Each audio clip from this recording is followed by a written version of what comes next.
Não, eu nem imaginava que ia ser cirurgião plástico.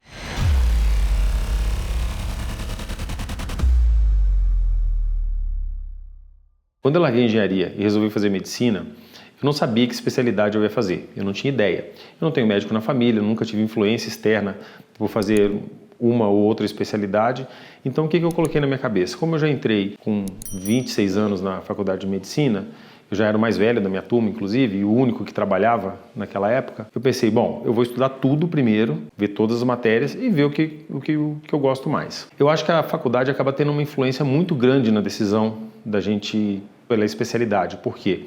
As matérias que são melhor ministradas, elas acabam te influenciando positivamente a optar por essas matérias. Por exemplo, no começo da faculdade, das disciplinas que a gente faz, que é a propedêutica, que é aquela que te ensina a entrevistar o paciente, a examinar o paciente, é a base da medicina, é a propedêutica. Ela era dada por professores, na maioria deles cardiologistas, ótimos cardiologistas lá de Curitiba. Então a gente tinha primeiro uma admiração muito grande por eles e a matéria era muito bem dada. Então, eles explicavam muito sobre a ausculta cardíaca, os ritmos cardíacos, como você usar o estetoscópio, e isso encantava a gente muito. Então, era natural que todo mundo naquela época pensasse, pelo menos, cogitasse a possibilidade de ser cardiologista, porque era uma especialidade muito fascinante, muito encantadora para a gente naquele momento. Só que ao longo do tempo você vai vendo outras matérias e elas também vão te encantando mais ou menos, né? E o que aconteceu? Quando eu fiz o meu primeiro estágio extracurricular, ou seja, fora da faculdade, que foi um estágio cirúrgico no Hospital Erasto Gettner, foi o meu primeiro contato com cirurgia.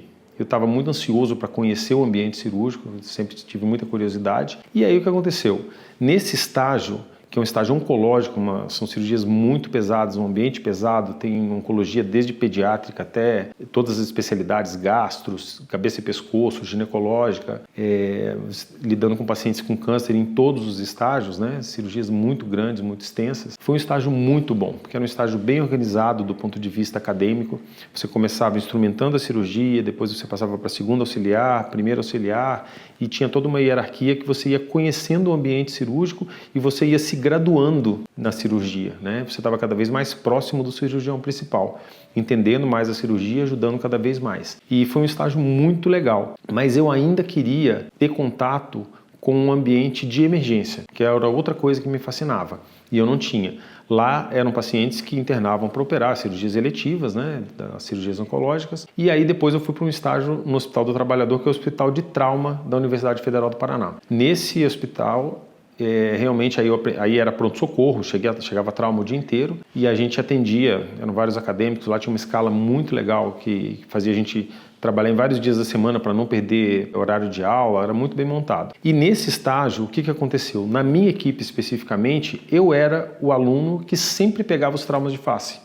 Porque eu tinha mais paciência, porque eu tinha mais capricho, porque eu gostava de atender aqueles casos. Então, assim, tinha colegas que queriam fazer procedimentos mais rápidos, eu não, eu queria fazer procedimentos mais delicados e mais precisos, que eram os traumas de face.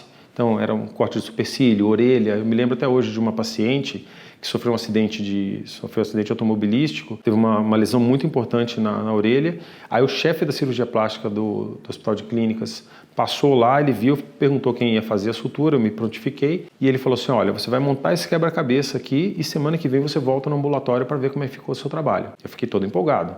Eu me lembro até hoje, eu fiz 78 pontos numa orelha, 78 pontinhos lá. Fiquei 2 horas e meia suturando a orelha daquela paciente. Na semana seguinte eu fui lá para ver. O chefe elogiou aquele trabalho, falou, olha, quem que fez isso aqui? Mostrou para os residentes dele que estavam acima de mim na época. E para mim foi muito gratificante, porque eu vi assim, que todo aquele empenho que eu tive durante 2 horas e meia se refletiu no benefício para aquela paciente.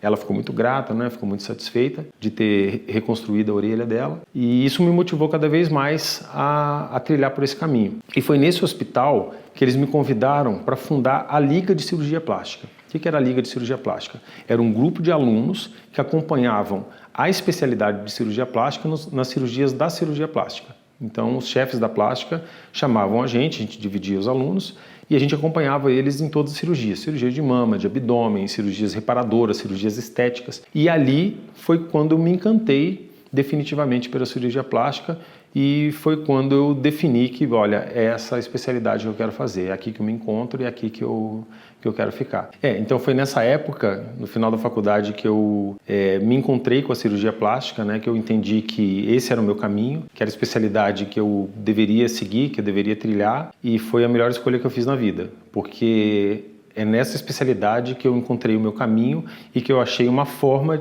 de retribuir a sociedade, de retribuir as pessoas e as minhas pacientes o que eu tenho de melhor para entregar para elas.